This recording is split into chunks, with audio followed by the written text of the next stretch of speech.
Assalamualaikum warahmatullahi wabarakatuh.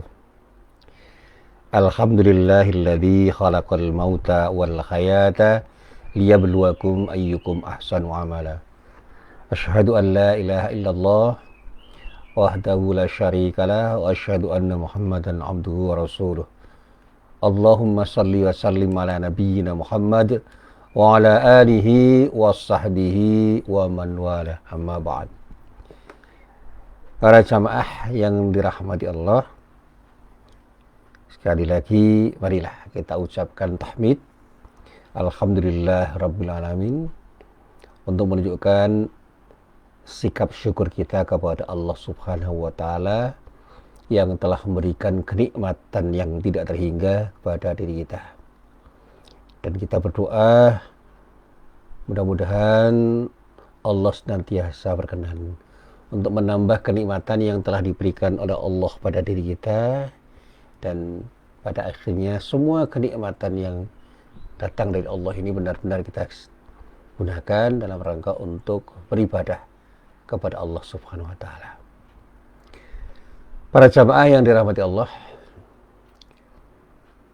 pada pagi hari ini tiba-tiba saya ingin bercerita tentang sesuatu yang insya Allah dialami oleh para orang tua yang memiliki anak-anak yang beragam karakternya. Cerita ini berangkat dari beberapa pertanyaan dan juga penjelasan dari banyak orang yang saya dengar dan saya cermati. Pertanyaannya di seputar bagaimana kita seharusnya mendidik anak kita. Dan keluhan-keluhannya banyak sekali. Memang tidak mudah mendidik anak itu karena setiap anak itu punya karakter yang berbeda. Dan tugas kita adalah membentuk karakter yang baik, membangun kepribadian yang terbaik. Seperti yang juga pernah saya tanyakan kepada para guru saya, bahwa tugas untuk mendidik anak itu adalah menjadikan anak menjadi orang yang pada akhirnya berakhlak mulia. Jadi ujung-ujungnya bagaimana anak itu berakhlak mulia. Boleh saja kita bercita-cita untuk menjadikan anak kita itu menjadi anak yang pintar, anak yang cerdas, anak yang sukses dalam pengertian duniawiyah, anak yang kaya raya, punya jabatan tinggi, banyak dihormati orang dan sebagainya. Tetapi itu semua tidak ada maknanya ketika mereka tidak menjadi orang yang berakhlak mulia. Karena akhlak mulia itu sesuatu yang luar biasa nilainya di hadapan Allah. Dan pada saatnya memang hanya orang yang berakhlak mulia itulah orang-orang yang akan mendapatkan keberuntungan di dunia dan di akhirat. Dan tentu saja orang-orang seperti inilah, orang-orang yang berakhlak mulia inilah adalah orang-orang yang memang akan mendapatkan janji Allah, yaitu surga yang memang dijanjikan hanya untuk orang-orang yang bertakwa. Nah, para jamaah yang dirahmati Allah, memang proses untuk menjadi orang yang berakhlak mulia itu tidak mudah. Dan kita juga mengalaminya. Artinya semua orang mengalami. Tantangannya sangat berat.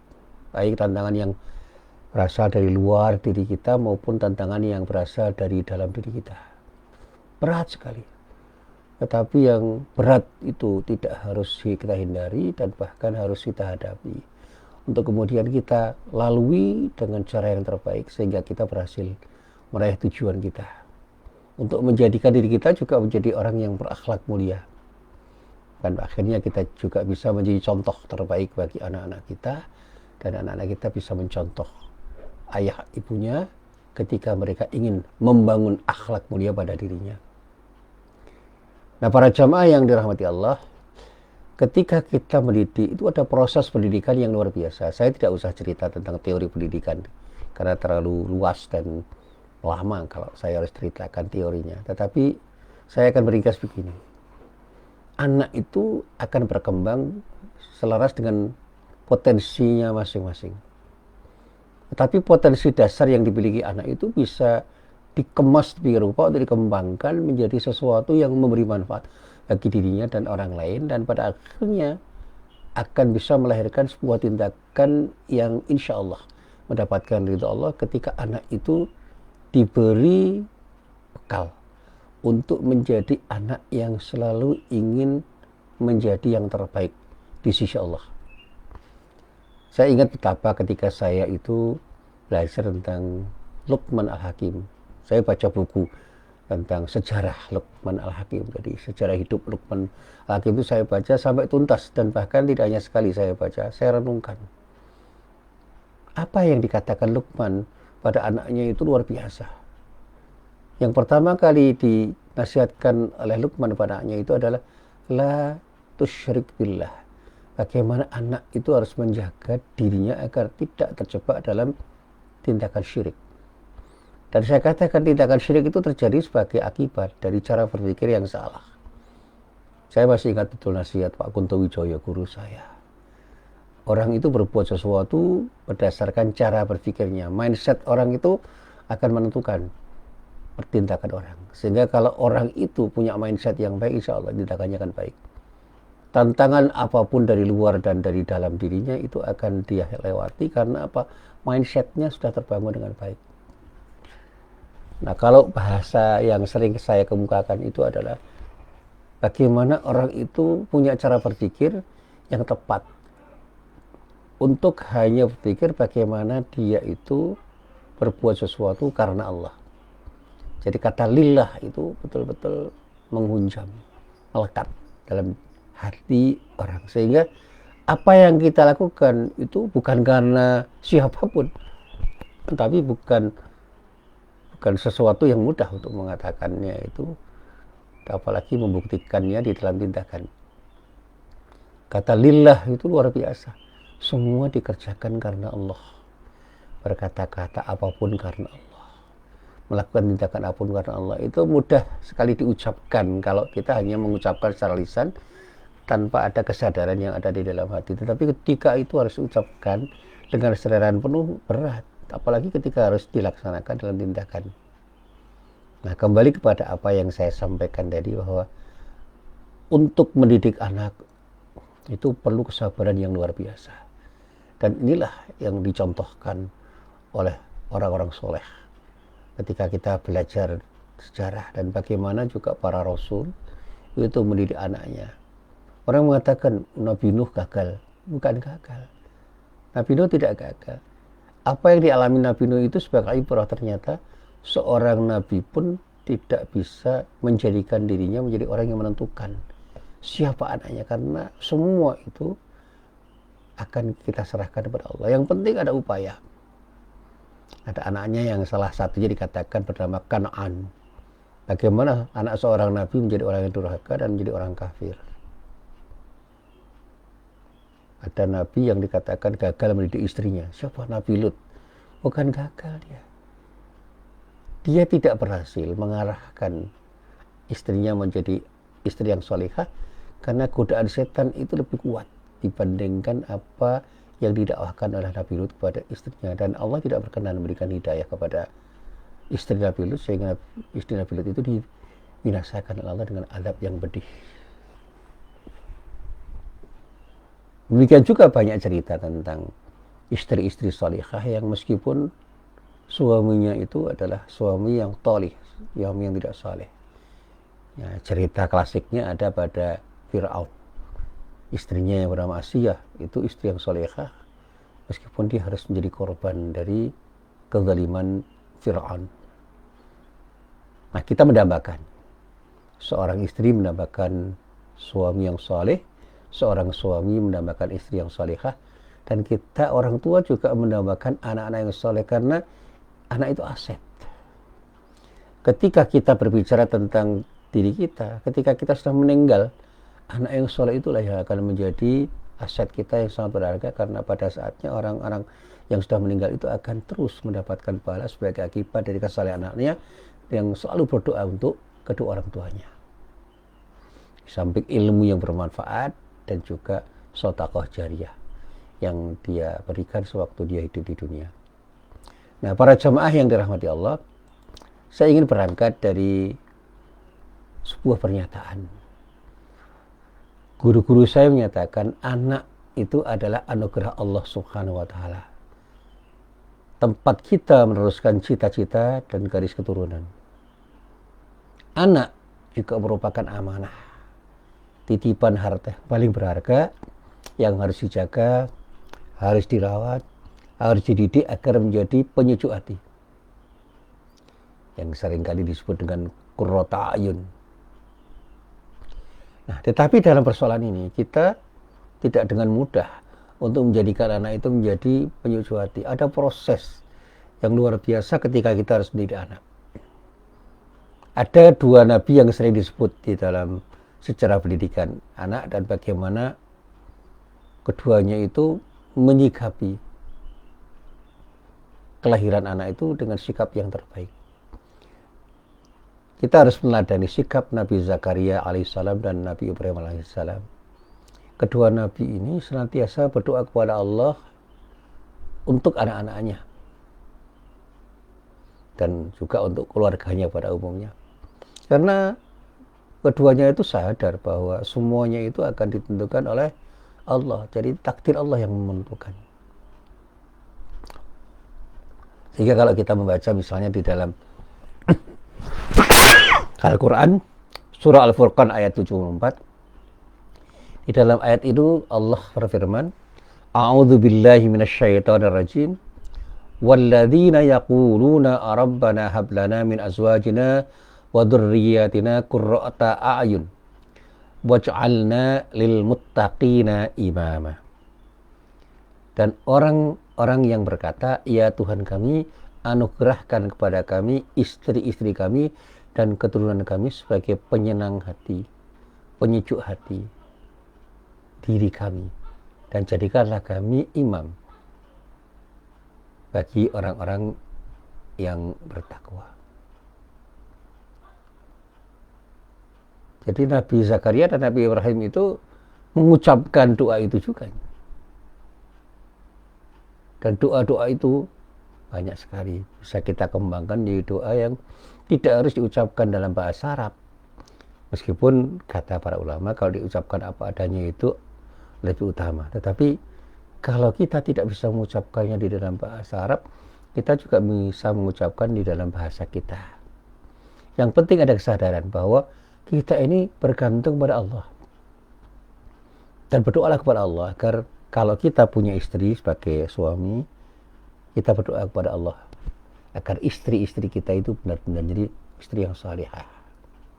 Kalau kita menjadi seorang istri, kita berdoa kepada Allah, ya Allah berikanlah pada kami suami yang salih.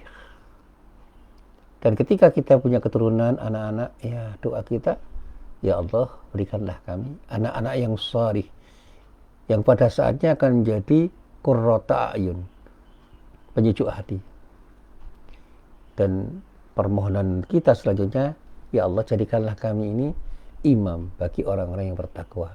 Ini adalah suatu kesadaran yang harus ditumbuhkan bagi setiap orang yang beriman, karena betapapun Allah itu menentukan segala-galanya.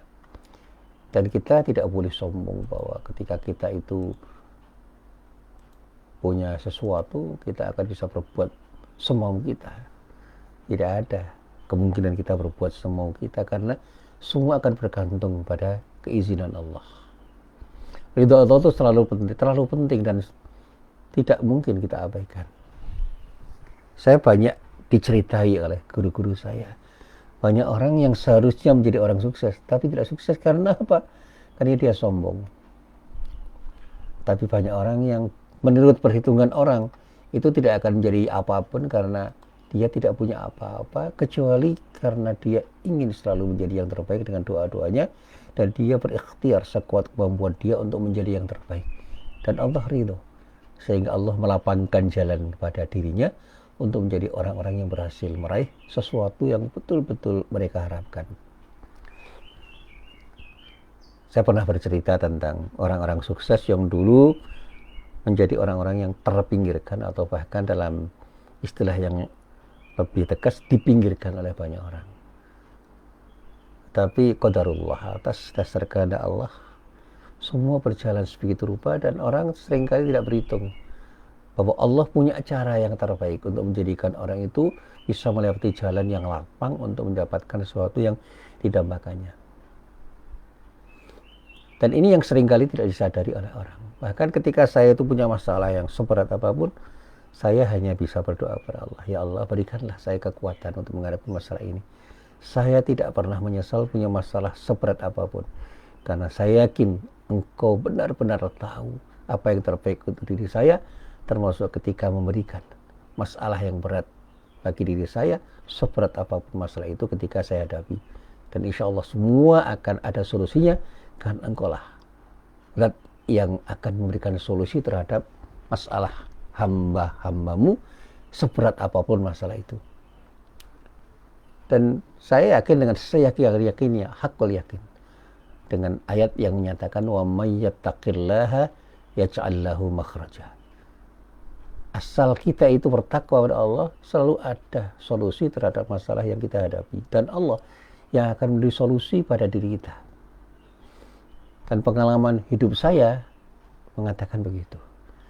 Jadi kalau saya cerita bahwa saya belajar tentang ilmu kehidupan, ternyata pengalaman hidup saya itu memberi pelajaran bahwa ketika kita mau berserah diri kepada Allah, insya Allah semuanya itu berjalan dengan baik. Jangan pernah resah dan gelisah ketika menghadapi semua masalah, seberat apapun masalah yang kita hadapi. Serahkan semuanya kepada Allah dengan sikap tawakal. Yang penting bagi diri kita adalah berikhtiar sekuat kemampuan kita dan berdoa kepada Allah dengan harapan mudah-mudahan Allah memberikan yang terbaik untuk diri kita. Dan yang terbaik dari Allah itu belum tentu kita anggap baik selama ini, karena dalam banyak hal saya sadar bahwa ada sesuatu yang dulu saya anggap buruk, ternyata itu ada sesuatu yang baik buat saya ketika saya mengalaminya dalam pengalaman hidup saya. Sebaliknya, banyak sesuatu yang dulu saya anggap baik, ternyata ujung-ujungnya menjadi sesuatu yang buruk bagi diri saya. Dan itulah kenyataan hidup yang harus saya hadapi dan saya ajarkan kepada siapapun, termasuk pada anak-anak saya.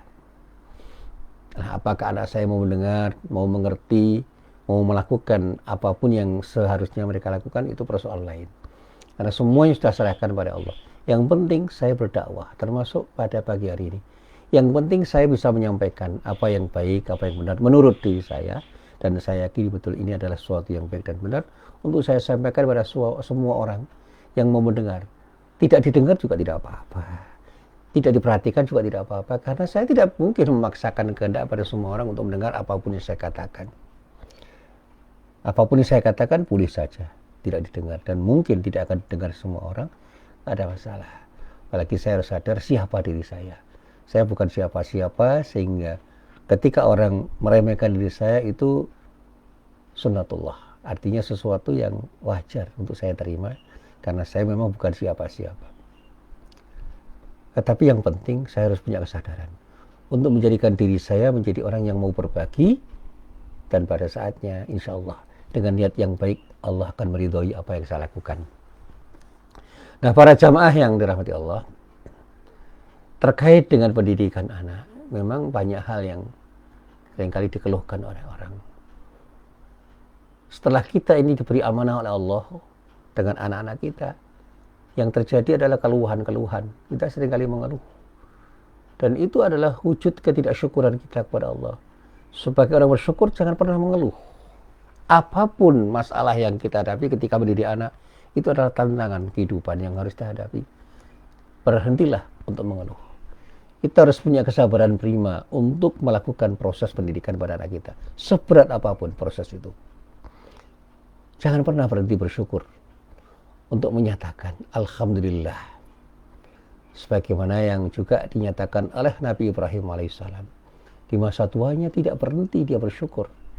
Beliau menyatakan Alhamdulillahilladzi wahabali alal kibari Ismail wa Ishaq. Inna Rabbi la sami'ud du'a. Segala puji bagi Allah yang telah menganugerahkan kepadaku di hari tuaku Ismail dan Ishak, ini kedua orang putranya yang salih. Lalu dikatakan Inna Rabbi la sami'ud du'a. Sungguhnya Tuhanku benar-benar maha mendengar, artinya memperkenalkan doa. Dan doa Nabi Ibrahim dikabulkan oleh Allah. Bagaimana Nabi Ibrahim punya anak yang soleh. Dua anaknya itu ada yang soleh dan menurunkan orang-orang soleh. Ismail dan Ishak itu adalah seorang nabi yang menurunkan para nabi yang soleh. Kalau kita runut silsilah Nabi Muhammad SAW sampai kepada Nabi Ismail, akhirnya sampai kepada Nabi Ibrahim. Ketika kita runut Nabi Isa sampai silsilahnya kepada Nabi Ishak, sehingga dikatakan Ishak itu adalah bapaknya para nabi, dan bapaknya para nabi yang betul-betul bapak para nabi itulah Nabi Ibrahim alaihissalam. Dan inilah potret kehidupan yang perlu kita jadikan sebagai pelajaran bagi diri kita. Jadilah orang yang bersyukur dan bersabar seperti Nabi Ibrahim. Karena dua sikap itulah yang menjadikan Nabi Ibrahim berhasil melalui tantangan kehidupan yang luar biasa. Dan tentu saja beliau adalah orang yang selalu bertawakal kepada Allah Subhanahu wa ta'ala.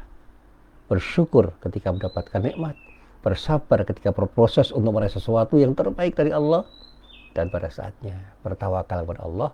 Dengan sikap tawakalnya itu, insya Allah kita akan bisa menjadi Ibrahim yang lain yang pada akhirnya akan mendapatkan kesuksesan dari Allah Subhanahu wa ta'ala. Para jamaah yang dirahmati Allah, ironisnya akhir-akhir ini begitu sering kita mendengar anak justru seringkali menjadi sasaran kemarahan orang tua. Begitu sering kita dengar, kita saksikan, kita baca, ada kedua orang tua yang dengan tega menzalimi anak-anaknya. Ada orang tua yang membuang bayinya yang baru lahir, padahal bayinya itu tidak pernah minta dilahirkan karena memang kedua orang tuanya itu tidak tega melihat bayinya karena dia melihat masa depan yang suram. Apalagi ketika orang tua bayi itu adalah dua orang sejoli yang belum menikah. Tentu saja kecemasan, keresahan, kepanikan dua orang tua bayi yang secara biologis menjadikan dia lahir itu akan melahirkan tindakan yang tidak tepat. Tetapi juga kalau kita perluas cakupannya, banyak orang tua yang menelantarkan anaknya dan membiarkan anaknya tidak terdidik dengan baik. Padahal dialah yang seharusnya bertanggung jawab untuk mendidik anaknya. Bahkan saya itu sangat miris dan kadang-kadang menangis ketika ada orang tua yang dengan gampang memukul anaknya, dengan gampang menghukum anaknya dengan hukuman fisik, dan bahkan melakukan kekerasan terhadap anaknya yang tidak hanya secara fisik anak itu akan terluka, hatinya akan terluka sebagai akibat dari tindakan yang tidak benar dari kedua orang tuanya itu. Ada seorang bapak yang dengan tega memukul anaknya dengan pukulan yang memuaskan dirinya dengan kemarahan yang luar biasa. Ada ibu yang juga memarahi anaknya yang mengakibatkan anaknya itu terpukul secara kejiwaan. Dan pada akhirnya anak itu menjadi korban dari sebuah proses pendidikan yang tidak baik dari kedua orang tuanya. Dan di luar kemampuan anak itu kemudian mencari jalannya sendiri untuk bisa mendapatkan sesuatu yang terbaik menurut dirinya. Saya pernah menyaksikan ada seorang anak itu disuruh rokok, dan pernah membaca di koran ada anak yang disetrika. Bahkan yang terakhir saya baca ada anak yang mati karena dipukul linggis oleh bapaknya. Betul-betul miris. Saya menangis membaca, mendengar, dan melihat sesuatu yang tidak seharusnya dilakukan orang tua itu.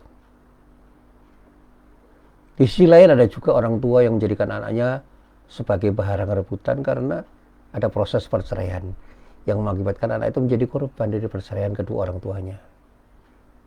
Sampai saya bertanya, sudah sedemikian tipiskah rasa sayang orang tua pada anaknya? Padahal maaf, amanah mendidik dan merawat anak itulah yang pada saatnya harus dipertanggungjawabkan di sisi Allah Subhanahu wa ta'ala. Na'udzubillah min dzalik. Saya menangis, betul-betul menangis ketika melihat ada orang tua yang tidak memperlakukan anak dengan sebaik-baiknya, memperlakukan anak dengan penuh kasih sayang, padahal anak itu tidak pernah minta dilahirkan. Dan saya sangat kagum pada orang-orang tua yang bisa memberikan kasih sayang yang terbaik pada anak-anaknya. Betapapun kadang-kadang anaknya itu tidak menghargai kedua orang tuanya, meskipun orang tuanya itu sudah memberikan kasih sayang terbaik pada dirinya. Ya, itulah kesalahan-kesalahan yang bisa terjadi pada orang tua. Dan tentu saja tidak semua harus dibebankan pada orang tua. Ketika orang tua itu sudah berupaya seoptimal mungkin untuk mendidik anaknya dan anaknya ternyata tidak terdidik secara baik, serahkan semuanya kepada Allah. Karena hanya doa kepada Allah yang bisa kita lantunkan, dengan harapan mudah-mudahan Allah memberikan yang terbaik pada diri kita sebagai orang yang bermohon pada Allah. Ikhtiar itu sangat penting, iya. Tapi berdoa pada Allah itu adalah hal yang menyertai ikhtiar kita yang secara umum memang seringkali diabaikan oleh orang-orang tua. Dan yang terakhir, sikap tawakal, serahkan semua kepada Allah. Jadi cerita tentang Nabi Nuh itu akan menjadi ibrah yang luar biasa. Anak Nabi saja bisa menjadi anak yang durhaka. Ketika ada seorang suami yang mengeluh karena istrinya tidak taat, Nabi Lut, seorang nabi itu punya istri yang juga tidak taat. Tetapi ketika kita melihat bagaimana indahnya cinta dan kesabaran, kita bisa belajar dari Nabi Ayub. Ketika beliau sakit, istrinya bernama Rahma merawatnya dengan sangat bagus, dengan sangat indah ceritanya, dan kemudian berakhir dengan happy ending. Allah memberikan kesembuhan pada Nabi Ayub yang sakit dengan kasih sayang dari istrinya. Nabi Ayub berhasil bangkit kembali dan menjadi orang yang sukses, melewati kesuksesan yang pernah dia raih sebelum dia sakit. Ini contoh yang baik dan menjadi ibrah bagi kita. Jadilah Ayub-Ayub yang lain yang bersabar, dan jadilah istri yang memberikan kasih sayang yang tulus kepada suami seperti istri Nabi Ayub. Tentu saja kita bisa belajar kepada Nabi Muhammad SAW, panutan kita, dan istri-istri beliau yang salihah, yang dari interaksi yang terbaik lahirlah kebaikan-kebaikan yang menyejarah. Tidak untuk anak-anaknya saja, tapi juga untuk umat manusia, sehingga Nabi Muhammad SAW dianggap sebagai orang tua dan pemimpin yang berhasil, dan bisa menjadi ibrah bagi diri kita, karena Rasulullah Nabi Muhammad SAW itu adalah uswah hasanah bagi kita semua. Nah, para jamaah yang dirahmati Allah, untuk mengakhiri apa yang ingin saya sampaikan, di dalam soal pendidikan anak, Rasulullah SAW adalah sebaik-baik teladan. Pada diri beliau ditemukan sosok pendidik yang bisa mendidik anak dengan sebaik-baiknya. Rasulullah tidak jarang memberikan kasih sayang kepada anak-anaknya, meskipun dengan sesuatu yang kecil tapi bermakna. Dia memberikan kurma yang sudah dilembutkan kepada anak kecil misalnya, termasuk anak beliau. Penuhnya hati Rasulullah dengan kasih sayang membuat beliau tidak pernah marah ketika harus berhadapan dengan anak-anak kecil. Bahkan diceritakan ketika dalam sholat yang khusyuk, punggung beliau pernah dinaiki oleh cucunya, Hasan bin Ali bin Abi Thalib. Beliau tidak marah, beliau malah menyelamatkan cucunya dengan membuat dia itu lama bersujud hingga cucunya itu turun dari pundaknya. Ini cerita yang kalau kita maknai menjadi sesuatu yang luar biasa. Beliau memberikan kasih sayang terbaik kepada cucunya, meskipun ditunggangi ketika sedang sujud, dia tidak marah dan dia lamakan sujudnya sampai cucunya itu turun. Usai salat kepada jamaah, Rasulullah minta maaf karena sujudnya agak lama. Dia mengatakan, para jamaah, karena cucuku ini aku sujud agak lama. Dia berlari mengejarku dan naik ke punggungku ketika aku sedang melakukan sujud. Aku khawatir akan mencelakakannya kalau aku bangun dari sujud. Inilah yang bisa saya baca dari sebuah hadis. Subhanallah, Masya Allah, luar biasa. Apakah kita saat ini masih memiliki kasih sayang seperti kasih sayang Rasulullah seperti itu? Mari kita renungkan. Jadilah orang tua yang terbaik, yang bisa memberikan kasih sayang yang terbaik pada anak kita, mendidik anak kita dengan penuh kesabaran, dan kita berharap mudah-mudahan Allah meridhoi apa yang kita lakukan, sehingga kita akan memiliki anak-anak yang salih, karena kesalahan kita di dalam mendidik mereka, dan karena contoh kesalahan yang kita jadikan sebagai ibrah bagi anak-anak kita. Jadilah yang terbaik agar kita menjadi contoh bagi anak-anak kita, menjadi teladan bagi anak kita, dan bersabarlah ketika mendidik anak, dengan harapan mudah-mudahan Allah meridhoi apa yang kita lakukan, sehingga kita akan mendapatkan anak-anak yang soleh yang pada saatnya akan mendoakan kita meskipun kita sudah kembali kepada Allah Subhanahu wa Ta'ala. Inilah apa yang bisa saya sampaikan dalam pengajian saya pada pagi hari ini, dan saya mohon maaf andai kata masih ada kekurangan di sana sini dari pengajian-pengajian saya. Billahi taufik wal hidayah. Wassalamualaikum warahmatullahi wabarakatuh.